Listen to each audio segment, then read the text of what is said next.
Actually, since it was ang involved po ay purchases, then those purchases should have been supported with sales invoices and official receipts instead of the acknowledgement receipts lang po.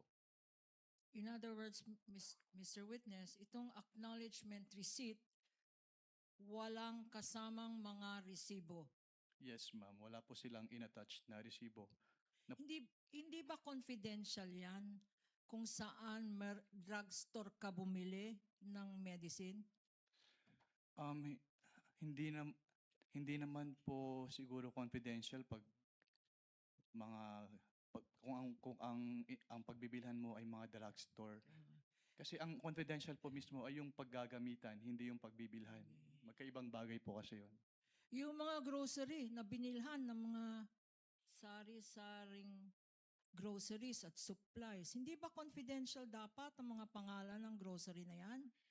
Hindi naman po kailangan maging confidential yung pangalan ng mga groceries. Katulad nga po ng sinabi ko, ang confidential ay yung paggagamitan, hindi yung pagbibilhan. At magkaibang bagay po kasi yun.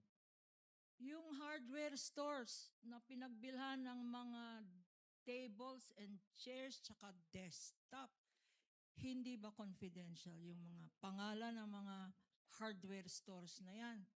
Hindi rin po necessarily na confidential yung pangalan ng hardwares dahil yun nga po, hindi naman confidential yung pinagbilan, kundi yung paggagamitan ng kanilang pondo. Your Honor.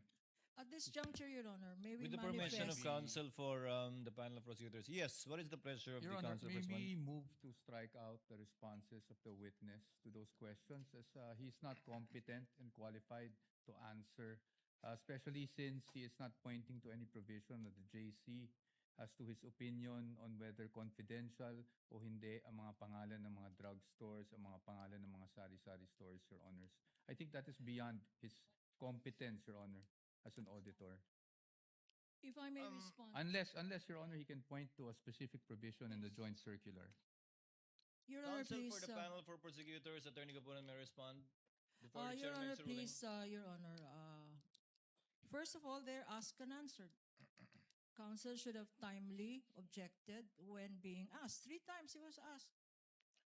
Secondly, Your Honor, I don't think it is accurate to say that this has no basis because earlier, pinaghirapan po namin pakita yung mga particular provisions ng Joint Circular 2015 para i-point out ano-ano ang mga pwedeng gamitan ng confidential funds at ano-ano ang pwedeng paggamit or bawal na paggamit ng confidential funds.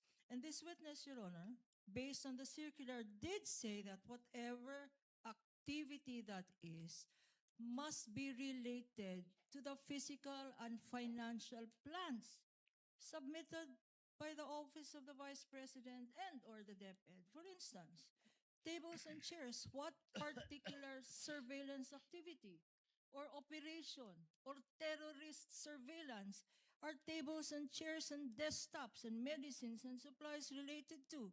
The payment of rewards, Your Honor. Again, this witness cited the particular provision of the joint circular that says the payment of reward should not stop there. It should point, Your Honor, according to the joint circular, it should point to particular documents that would show or point to that activity by which the rewards were deserved, Your Honor. So Chair it's will make very a clear ruling. in the circular, Your Honor. Chair will make a ruling. Asked and answered as correctly pointed out by counsel for the panel of prosecutors. Aside from that, the witness is competent to testify as to how he